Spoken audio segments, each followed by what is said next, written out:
Kahit imposible, tandaan mo, gagawin ng Diyos para sa iyo. Kahit parang imposible para sa kabuhayan mo, para sa relasyon mo, para sa pangarap mo, para sa kalusugan mo, gagawin ng Diyos. Kahit parang mahirap sa tingin mo, gagawin ng Diyos para sa iyo, para sa pamilya mo.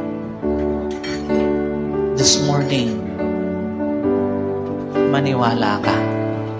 Walang hindi kayang gawin ang Diyos para sa iyo.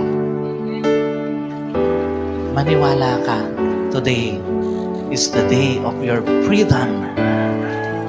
Palalayain ka ng Diyos sa isang relasyon na hindi mo deserve. Today, kasama sa dahilan bakit muling nabuhay ang Panginoon ay para palayain ka sa isang kabuhayan na hindi mo deserve, sa isang pangarap na hindi mo deserve, sa isang kalusugan na hindi mo deserve. Maniwala ka, today is your freedom para sa bagay, para sa buhay, para sa isang journey na hindi para sa iyo.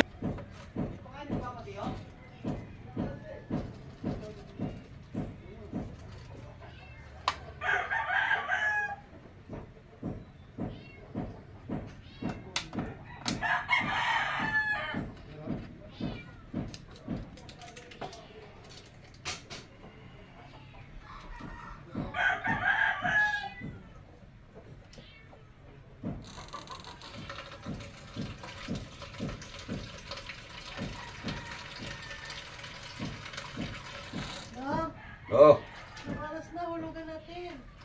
alas 8 pa lang. Ano gusto mo hulugan? Tayo po mga maglinis.